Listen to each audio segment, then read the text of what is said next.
జగన్మోహన్ రెడ్డిని ఏమీ చేయలేరు. ఈ తాటాకు చప్పుళ్ళకు ఆదినారాయణ ఒకటి గుర్తుపెట్టుకోవాలా, నువ్వు మాట్లాడే మాటలు చూసి ప్రజలు నవ్వుకుంటా ఉన్నారు.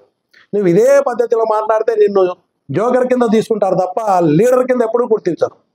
ఇప్పటికైనా వయసు వచ్చింది, రాజకీయ ఇంత అనుభవం ఉంది, తప్పుడు ప్రచారాలతో అబద్ధాలతో జగన్ తిరితే రాజకీయంగా నేనేదో నన్ను గుర్తిస్తాడు చంద్రబాబు నాయుడు. నేను అనుకోవడము ఆదినారాయణ రెడ్డిలా వాటిలా వాళ్ళతో ఏం ఉపయోగం లేదని చంద్రబాబు నాయుడు వదిలిపెట్టాడు. కాబట్టి మళ్ళీ చంద్రబాబు నాయుడు గారు గుర్తించాలంటే జగన్ తిడితే, భారతమ్మని తిడితే, అవినాష్ రెడ్డిని తిడితే ఏమన్నా పట్టించుకుంటారేమో అనుకుంటున్నారు.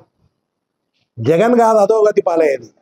నీ రాజకీయ భవిష్యత్తు ఖచ్చితంగా అధోగతి పాలే. నీకు రాజకీయ భవిష్యత్తే లేదు ఈ నియోజకవర్గంలో, నేను చెప్తా ఉన్నా. ఇప్పటికైనా ఇంత వయసు వచ్చింది, ఒక పద్ధతిగా వాస్తవాలు మాట్లాడు.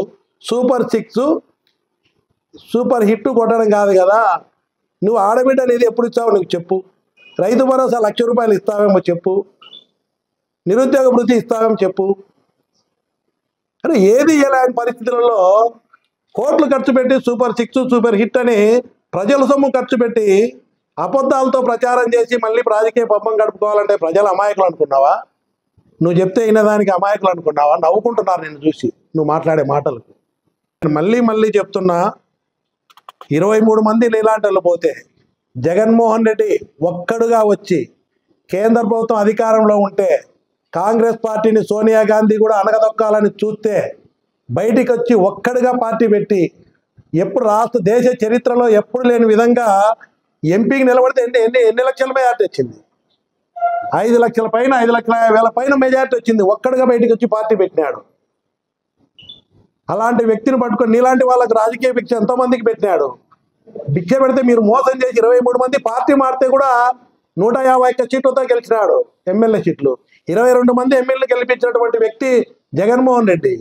రేపు చూడు ఎట్లుంటుందో. రేపు అధోగతి పాలయ్యేది కూటమి ప్రభుత్వం.